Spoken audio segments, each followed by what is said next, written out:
Section 1 of Frankenstein. Recording by Corey Samuel. Frankenstein, or the Modern Prometheus, by Mary Shelley, 1818 edition. Did I request thee, Maker, from my clay to mould me, man?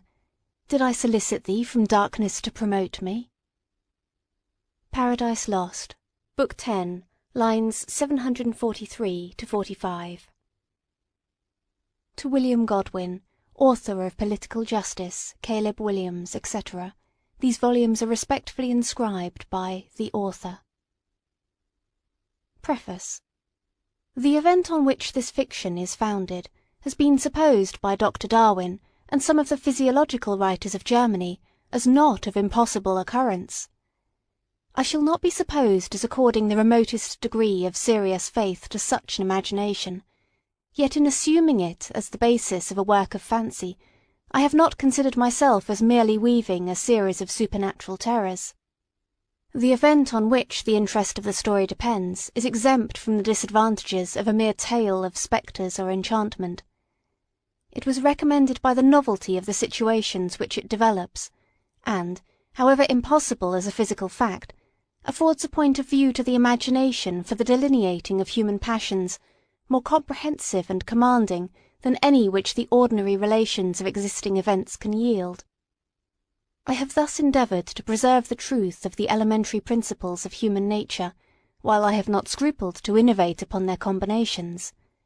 The Iliad, the tragic poetry of Greece, Shakespeare in The Tempest and Midsummer Night's Dream, and most especially Milton in Paradise Lost, conform to this rule, and the most humble novelist, who seeks to confer or receive amusement from his labours, may, without presumption, apply to prose fiction a licence, or rather a rule, from the adoption of which so many exquisite combinations of human feeling have resulted in the highest specimens of poetry. The circumstance on which my story rests was suggested in casual conversation. It was commenced, partly as a source of amusement, and partly as an expedient for exercising any untried resources of mind. Other motives were mingled with these as the work proceeded.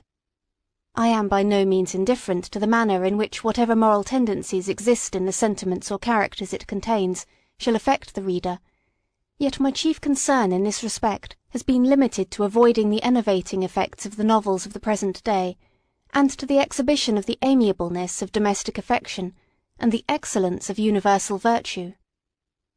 The opinions which naturally spring from the character and situation of the hero are by no means to be conceived as existing always in my own conviction, nor is any inference justly to be drawn from the following pages as prejudicing any philosophical doctrine of whatever kind. It is a subject also of additional interest to the author that this story was begun in the majestic region where the scene is principally laid, and in society which cannot cease to be regretted. I passed the summer of 1816 in the environs of Geneva. The season was cold and rainy, and in the evenings we crowded around a blazing wood fire, and occasionally amused ourselves with some German stories of ghosts, which happened to fall into our hands. These tales excited in us a playful desire of imitation. Two other friends, a tale from the pen of one of whom would be far more acceptable to the public than anything I can ever hope to produce, and myself, agreed to write each a story, founded on some supernatural occurrence. The weather, however, suddenly became serene, and my two friends left me on a journey among the Alps, and lost, in the magnificent scenes which they present, all memory of their ghostly visions. The following tale is the only one which has been completed. End of Section 1.